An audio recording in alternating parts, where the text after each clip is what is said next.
everything, y'all. Today on About That Life, I sit down and talk to one of the kindest and warmest human beings I have the pleasure of calling friend. She is a singer, actress, poet, and spoken word artist. She has starred in shows like Sister Act, Don B. Welch's Heavenbound, and Walking by Faith. She produced her own play, Come Out of the Rain, and she is the author of the book Nourish My Soul. Please give a warm welcome to my girl, Urith Walker.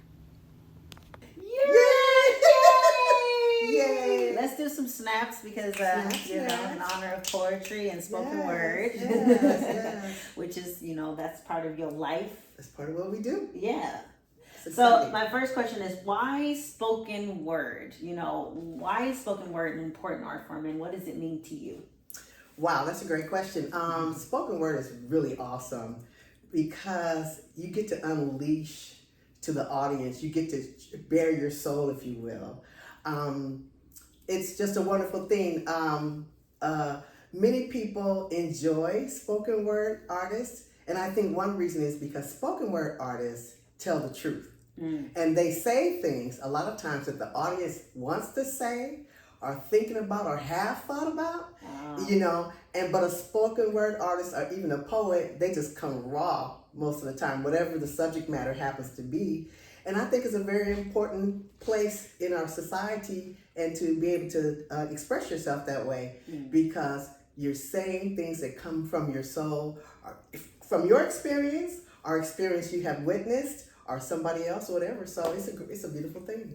I love it. Yes. I really do. And you're so talented. Thank you so much. Yeah, it is your calling. It really is your purpose. To God be the glory. Yeah, and you said experience. Do you really use a lot of your experience when you're preparing a spoken word piece? Not necessarily. Sometimes it's just inspiration from somebody else or something I thought about that day, or maybe it's a word jumped out at me and I go, oh man, you know, then you're able to kind of jump off there and just construct a poem. You know, you can dive right in and you don't, it's just a beautiful thing. It's natural. It just kind of happens. I don't plan for it necessarily. It just happens. And people are blessed. Yeah, they are. They really are. Amen. Could you tell us a little bit about your spoken word background? You know, how it began, what inspired you to get into spoken word? Well, that's another great question. Well, I had returned to Pasadena City College many years ago because I wanted to take some classes. It was shortly after my mom had passed, so I was trying to regroup and figure my way, you know. So it was one of my professors who became a mentor, and to this day, she's still my mentor and friend. To this day, I call her Miss Tate. I would never call her Beverly. That's right. Shout out to you, Miss Tate. Miss Tate. Aww. Miss Tate, I'm going to forever sing your praises. So she was an excellent English professor. And at one point, like I said, it was not that long after my mother had passed. So she asked us to, I don't know if she put a phrase on the board or I don't remember. It's been so long ago. But I wrote this piece, or either I wrote a story, and then she noticed, and she told me one day, she says, "You're an excellent writer." I said, "I'm a writer? You know, I'm a poet?" And so that's how it really started from Miss Beverly Tate. And then I was already, I think shortly after that maybe, I was just compiling pieces. They would just come to me and I would write them and carry them in a binder. I had them with me all the time, so if I had inspiration, I would stop and write something, then type it up later. So, and I started carrying it around with me, and that became a, what's the word I want to use? It became the catalyst, or it became the springboard for my book, because after I compiled so many of them after a while, then I looked at it one day and the Lord spoke to me and I knew there was a book. But Beverly Tate, was the one that got me on that path that I didn't even know I had gifts in. Gotta love teachers, right? Yes. Absolutely. And you said spirituality. Yeah. Does spirituality and spoken word blend together? For me it does. Yes. because I'm a Christian, so I'm not ashamed of that. So anything that we do, anything that I do, there's always going to be a thread coming through it. There's always going to be in the tapestry a thread, a cord. As if people knit or crochet, they understand, it's always going to be that for me. And it might not be always blatant, but it's going to be in there somewhere where in the subtleties. Yes. I love that. Exactly. I love subtleties. Exactly. Or just, finding I was just going to say that. different alliterations yes. to sort of emphasize what you're saying. Without me having to bang anybody over the head. Right. And just and they receive it. They receive the love. Yeah. They receive the love. I love that. Yes. Absolutely. Yes. So, what was your very first piece that you ever wrote that you can remember? I think the first piece, and I feel like it still goes back either to Beverly Tate or this other teacher I had. Come on, she's bringing out her book here. Come on. And I'm sorry, I don't have more to sell or anything like that, but I want to see if I should have pulled that out. Let me do this first. Good. That poem is called These Hands. And again, it talks about my mother. Because again, this was maybe 2000. My mother passed away in March of 98. So it either was 99 or 2000. And this poem, These Hands, another teacher. So she did do this, in fact. She would come in every day, put a phrase on the board, and she actually wrote These Hands. And we had to construct a poem, and she gave us like 5 minutes. So maybe she gave longer than that, but I was finished in 5 minutes, put it that way. Okay, come on now. I was finished in 5 minutes because I don't know what everybody else in class. Because I finished and it just flowed out of me, and I'm gonna read it to you if I can find it. Your gift. Let's see. So I finished it, and then she said, where is it? She said, "Does anybody want to share?" There it is, page 49. Does anybody want to share their poem? And then, of course, I'm the oldest one in the class because I'm a returning student. The other students are like, 18, 20, maybe 25 or whatever. I'm 46. Right? So I'm sitting there, and I said, "I'll read mine." And I didn't think any big deal of it, but I just said, "These hands are the ones that shaped and formed my life. The hands that watched over me day and night. The ones that stroked my wearied head and kissed my face goodnight. The same hands selected musical melodies from heaven, playing with compassion on black and white keys.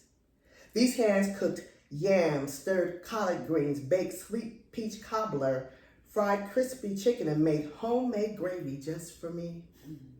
These hands understood hard work and what a single parent was before the phrase was popular. These hands were lifted not just on Sunday, but every day to pray. These hands extended to help carry heavy loads for others along life's way. These hands, gifted hands, loving hands, frustrated, human, simple hands, gifted, praising God hands, abundant, young, then old hands. These hands are the hands of a woman. These hands are the hands of my mother. These hands are the hands of my angel. I truly miss these hands. That was my first piece. Man, come on now. We're already in. I don't even know how many minutes we're into it. You about to make me cry. Okay. I didn't bring tissues. to the set. Come on now. My gosh. Wow. So it's pretty much safe to say that your mother is also an inspiration for you. Yes. My mother, thank you for sharing that, by the way. That's beautiful. You're welcome. I believe that was the first one, and it was kind of a toss-up because, did I do that first, or was it with Professor Tate?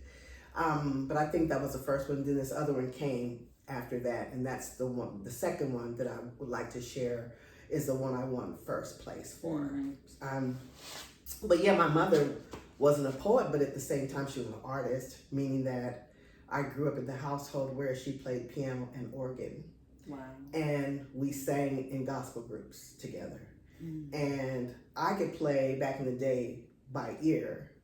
She read music, but I didn't really read music. But if she she was looking for a particular chord, I could hear it and I could go over and show her what the chord is. But yet I couldn't read it. And so I came up singing with my mother. So she's poetic, it's an artist, you know. So I come from a background of musicians, and I'm still gonna call her a spoken word artist because she sang, she did all of that. Yeah, and I mean, I'm definitely gonna hit on all the other many facets of you. Like you said, you've done singing, and I know you do acting. How long have you been involved in spoken word? I think I started in spoken word way back in, I said that like it was in 1882. I mean, wow. I think. Good moisturizer. Okay. Right. You know what they say about it, you know. What do they say about it? I don't know if you want me to say. Okay. It don't crack. Okay. But I believe it again. I have to go back to Pasadena City College because I started getting involved in the poetry community, and that was again by way of Professor Tate. And because she saw the giftings in me, and she would say, Urith, there's going to be a spoken word on campus. There's going to be da-da-da-da-da, and I want you, you know. So you never dabbled in it before? No. It really was the birthing at Pasadena City wow. College. Okay. And so, because I'd done other stuff, but I'd never really done that. You just never. I didn't know I was a writer. Yeah, I didn't know I was a poet. I didn't know. Exactly. I didn't know I was. And so it was dormant. It was already there, but I didn't know. Yeah. And so that was a catalyst, actually. So I think around 2000, 2001, I started doing things, and I was blessed to do 2 one-woman shows at Pasadena City College. It was just me and a percussionist and my poetry. And one show was called Ain't Nothing But Something to Do. And one was called Passages Through the Heart. Thank you, Holy Spirit. Passages Through the Heart, because it's been a long time ago. Yeah. And so I began doing spoken word, and I became known on Pasadena City College campus for doing spoken word. And people would say, I saw you speak over in Crevlin Hall, or I saw you in the quad, or I saw you at wherever, you know, I happened to go. Yeah. And people would follow me. You were building a name. I was, I without love knowing it. Yeah. So, did you do any other venues or other events outside of Pasadena City College? Yes. Tell me. Let's list them all. Come on. Well, I can only think of a few right now, but of course, a few years, it's been several years now, but I was the host of something we called The Living Room, and we did it up at Farnsworth Park, and it was in the summer in their amphitheater. So I hosted that, and we did spoken word there, and we encouraged other spoken word artists. But I was the host, but I also did spoken word. And then, of course, at the Coffee Gallery, I've done things there, and that's one of the places. Probably when I first started doing, people giving me those 5 or 7 words, and you know, or maybe it was. Yeah, she has this little special like trick, or I guess I don't skill. know. It's just a skill. What is it like? What do you do what do they just talk me through it? So it's basically usually toward the end of a set, or if I've done 5 or 6 poems in rotation with somebody, and then people had come to know that you could give Urith 5 or 7, usually it'd be about 7 words. Nouns, you know, person, place, or thing, and then I would just off the cuff create a poem. You know, I would just have whatever they said, someone would write them down and give me the list, and then I would just go from there. So it's always a treat to me because I never know how it's going to come out. And you were freestyling. Yes, that's what it really is. And one of my cousins or somebody said, or somebody from church said, you could have been a rapper, Urith, because that's all they. Yeah. That's all. I mean, there's freestyle poetry. Yeah. So I freestyle. Yeah, that's what you were doing. Yeah, that's what I do at the end of any show. Usually for me, that is amazing. Yeah. So was it nerve-wracking to do that?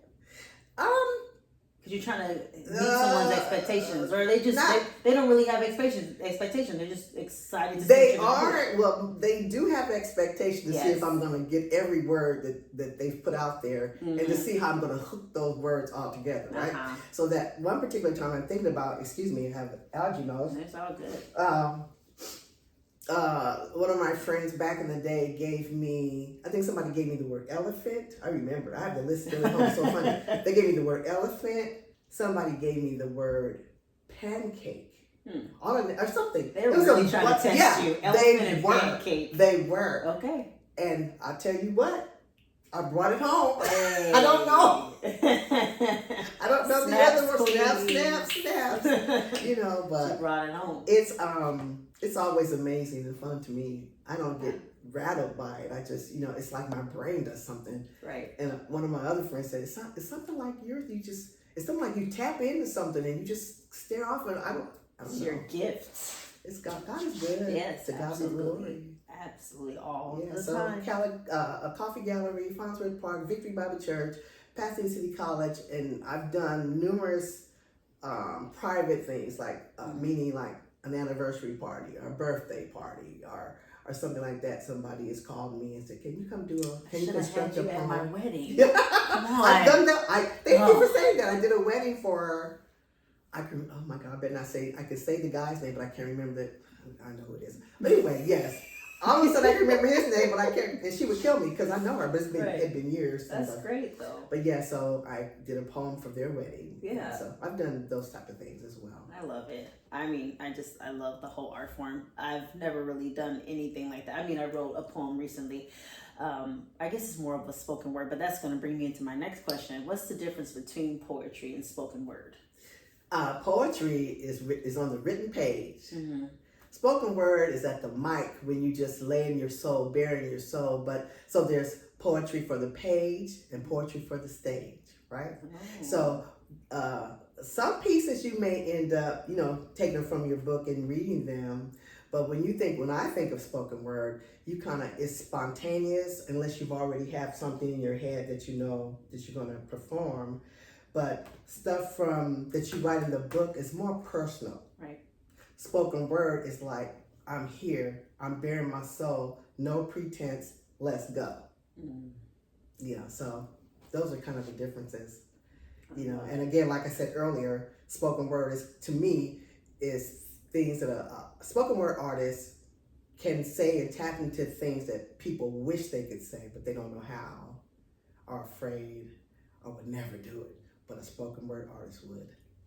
So on stage during a performance, have you ever, went off script, and did something, like you said, saying something that other people want to say? Maybe people are feeling what you're saying and then you kind of just start adding something more to what you've already prepared. Have you ever done that? It's kind of like it's a twofer, meaning that I've done pieces that I have written, but then the times when there's been many a times where I went to an event or was in an event and I had no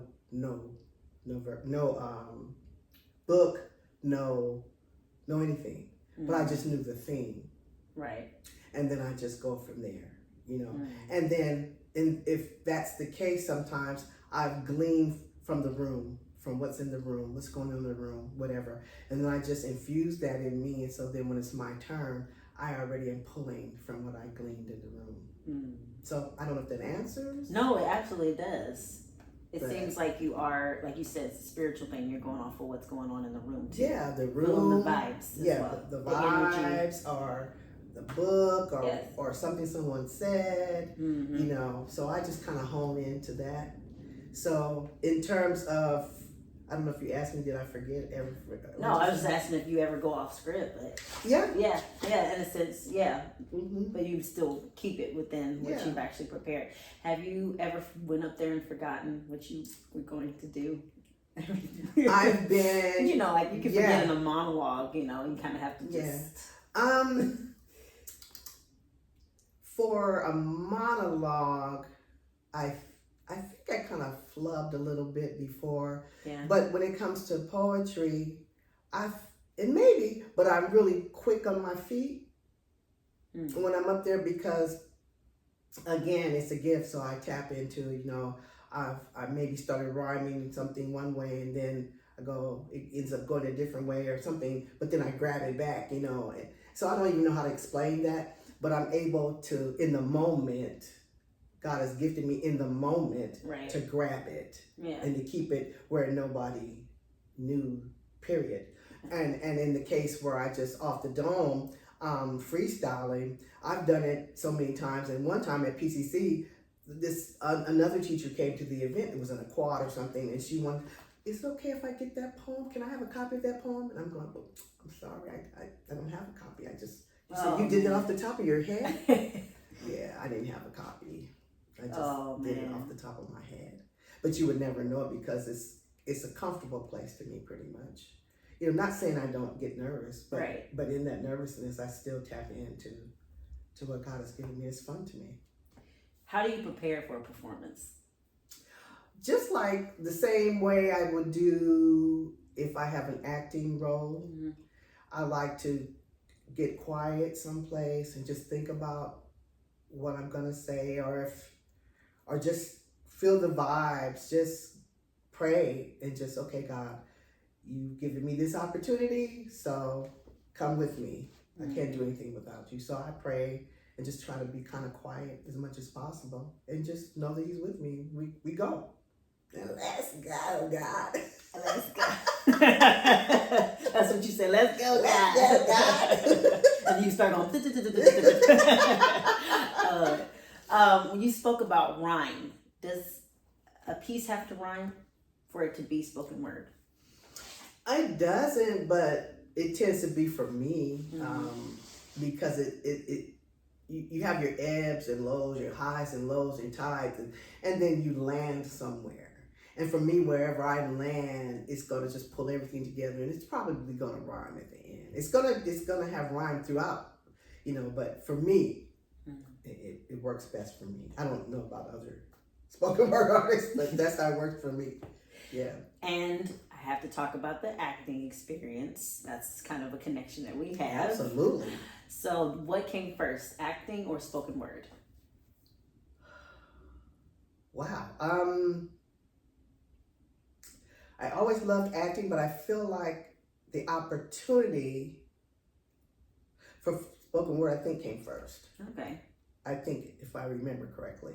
And do you feel like they bleed into each other? Does spoken word influence the acting, or does the acting influence the spoken word? Yeah, I think so. Yeah. Because they both prepare you for your audience. They both prepare you to give your best. They both prepare you to step into a realm, whether it's a character or if it's a piece. You're stepping into that moment to draw in your audience, to tell a story or to give a verse or word, something of enlightenment or encouragement. Mm-hmm. So they mirror, it's hand in glove to me. Do you like one more than the other? Ooh. Oh, and I should ask about singing too. Do you like singing more, acting more, or spoken word? You're so not right. You're so not right. Gotcha, get your questions. I really enjoy singing a lot, and I enjoy writing lyrics as well. Oh, I didn't know that. Yeah, so to back up a little bit, I put up my first play, my first production in 2017. Yes. To an enormous cast, and one of my directors, coaches, says, Urith, who has 16 members in a cast. And I said, well, I don't know. I just kept writing, and then I knew when God said stop. Yeah, I mean, sometimes a musical, as what you were writing, they can have 20. It had music in it. I don't know if it was considered a musical, but it had 16. Yeah. And then in that particular play, I wrote 4 of the songs, the original songs. So, nice. Yeah. Yeah. I don't write music, but I put the lyrics, I sing it, and I gave it to my music director, who transposed it and put it there for me. And then we taught it. That's why I love artists, just multi-talented, doing all these different things. They'll just do something and try it out, and then find out they have a gift that they didn't have. So, but I like, to your point, So it's very hard to decide. I really love singing. And I guess it depends on like what phase of life I'm in or where I'm at right now. But I always will love acting. That's my number one. So I think you know your answer. Tiptoed around it, but well, I had to bring it home because you just made it so interesting to answer because I'm like, dang, okay, but I love the stage. I mean, it makes sense because, like you said, when you're singing, you're pretending to be somebody. Mm-hmm. Whether you, I mean, not when you're on, not when you're in church. I church hope you're not pretending at church. Yeah. I just want to make that distinction. Yeah. But even when if you're like singing a song in front of a live performance audience, you're taking on a character. This character might be in love. This character might be angry. This character might be heartbroken. But you're taking on some sort of emotion. Yes. And then if you're doing a spoken word, you're still telling a story. Even if it's personal or not. That's right. There is some sort of character emoting happening. So I get why you like acting is still at the core of it. You came from singing. You sang with your mother, which I think is so precious. Did singing prepare you to be able to be a spoken word artist, to be able to stand in front of people and with confidence? Maybe, but you have to remember, or I should say, that of the generation that I came from, I would have never known that I would do spoken word. It wasn't a thing. Right. I'm born in the 50s, growing up in the 60s and 70s. So in that whole time period, for a black woman, a black girl growing up, I didn't know that was a thing and it would be possible. So no, I don't know. I guess when I look back, different things prepared me for that. Singing with my mom, whether it was, I remember I was about 5 or 6 years old when she first stood me up to do a solo in church. Mm-hmm. I can remember what I had on and everything, and then progressing to high school. I don't remember if I really did anything acting per se. Junior high, but in high school I did a few things, and then beyond that, but it kept going. But I would guess so, because absolutely, even if you're standing in church, it's a congregation, it's people, you're singing before them, it's an audience. Yes. So there you have it. In music and spoken word, I love it when those two come together. Mm-hmm. I've seen a few performances where I'm just like, wow, music, no matter when it's added, it always adds another element to it. So how do you feel about music and spoken word and that connection? I love it. However, there have been instances where I didn't need any music because the piece speaks for itself. Right. So you don't want any music. You just want people to hear and take in what you're saying, right? And then there are those times when I've done pieces and maybe there was a jazz band or somebody doing something like that, and I love a jazz, I'll just say, play something jazz, let that be my bed, let that be the backdrop for me, and I'll do that, and it was cool, it was a cool vibe, and and I didn't, and again, these times are when I just did things off the dome. Right, but they played the music, and the groove of what they were doing and what I started saying just matched. Right, just really worked. Right. So yes, there's times when you need music, maybe, and then there's times when you certainly don't. That's a good point. Because I've been to places where they're like, oh, we have to have jazz music because we have a spoken word artist. I'm like, I don't know if you necessarily need that all the time. It depends on the piece. Yeah, and they're always like, it has to be jazz. Like, no, it don't have to be jazz. We don't have to have anything. No, we have to have a dancer over here. Like, we could or we could not. I don't need a painter on the side painting. I don't need a flautist on the side playing that. I don't need anything. If I say too many distractions. Yes, too many distractions. Because what you want to hear and see is the unadulterated word of what they're saying. You want to feel the intention. You want to see what they're talking about. You want that picture to be painted without any distractions. So yes and no. You like stay in your art lane. Not all the art forms have to come together at once. That's what you're saying. So what has been your greatest performance and the most fun you've ever had? Well, the most fun for me is doing it off the dome. That's fun to me. Brave. It's challenging. Yeah.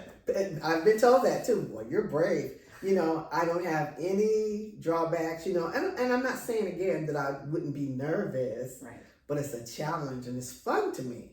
So when I step into that, we just see what's going to happen. I don't know what's going to happen, but I know it's going to be a good outcome, but I don't know necessarily where I'm going with it, but we land the plane. Yes. Well, the great Urith, have you ever had a bad performance? A bad performance. And speaking of the poetry, Yes.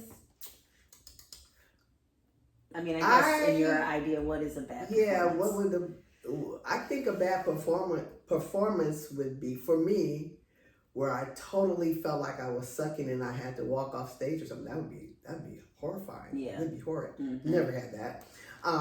Thank goodness. Yeah, that I've never had anything like of that magnitude. Matter of fact, like I said, I believe earlier, if I felt challenged or kind of stuck because I've tapped in, I'm going to get pulled out. I'm going to weave it so it's going to begin to take on shape, and then I settle that, okay, I know where I'm going with this.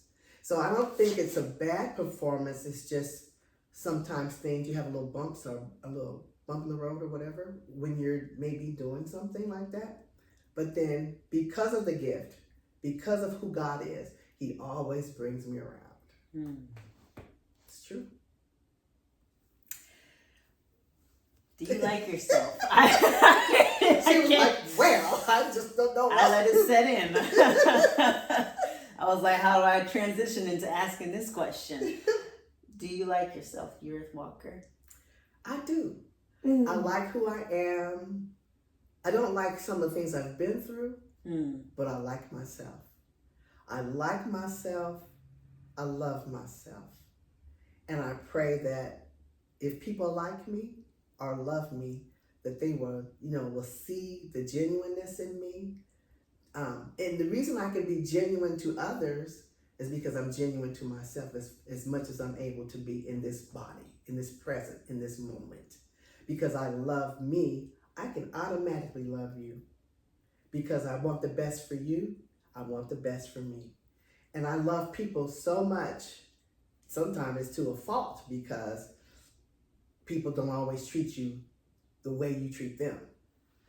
But yes, to that question, I like myself and I love myself. And I hope that I come off genuine to people when they meet me. You absolutely do. Thank you. Yeah, and what are some goals and dreams that you have for the future? For poetry? Yes, for your career. To maybe write another book. It's been a long time, and one of my other friends, who I have known a long time, I actually did at school at PCC or other colleges, you can do extracurricular summertime things. So going back to Miss Tate, several years ago, she asked me, she says, Urith, would you like to teach a class? Okay. And for the summer? And I said, really, me? You think she said, absolutely. So for 2 different summers, and back in maybe 99 or I forget the other year, I taught poetry class. And it was unorthodox because of the way I do it, and it was beautiful because I brought the love of Christ with the poetry without beating anybody over the head. And one young lady I came to know, and she just began to weep one day at class when it was over. And she said, I knew I was coming to take a poetry class, but I didn't expect to get this.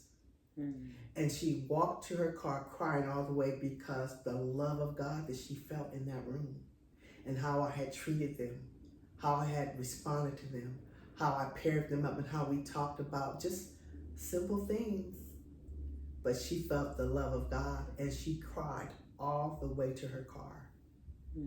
And so the impact through spoken word, the impact of our life, and since we're talking to me, of my life, to others is very important. It's a God thing. So through that, I was able to touch many lives, the ones who signed up and came. And they told me after, they said this was more than what we expected. They received my book for registry, journals. They received love and encouragement. And we wrote. We were able to write together and do stuff like that. So, yeah. And I want to close out with you reading one of your poems. I would if be you don't mind. pleased and happy to. I'm going to read the one that won me first place, and that it was called a poetry. Remember. This is dedicated to my mother with love.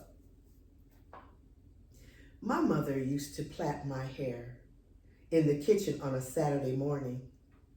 After it was freshly washed and pressed, Royal Crown or Dixie Peach hair grease she would use on her fingertips.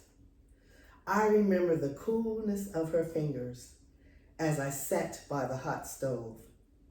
My mother used to plait my hair for Sunday go meeting. That's church, you know. And she rolled my bangs with a hot curling comb. My mother used to plait my hair in the kitchen as I sat on the chair with the heat of summer and the smell of fried, greasy hair. Royal Crown or Dixie Peach. My mother, hot summers, and me. That was good. That was good. I want to snap and clap at the same time. We'll do both then. Thank you so much, Urith. Thank you I really for appreciate having you being me. here. Really, I really I do. Thank appreciate you you. asking me, because you could ask anybody. Thank you so much. And thank you for wearing pink. Show your pink.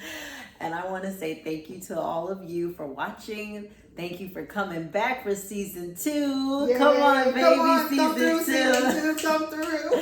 And I will see you next time on About That Life. Bye. Bye.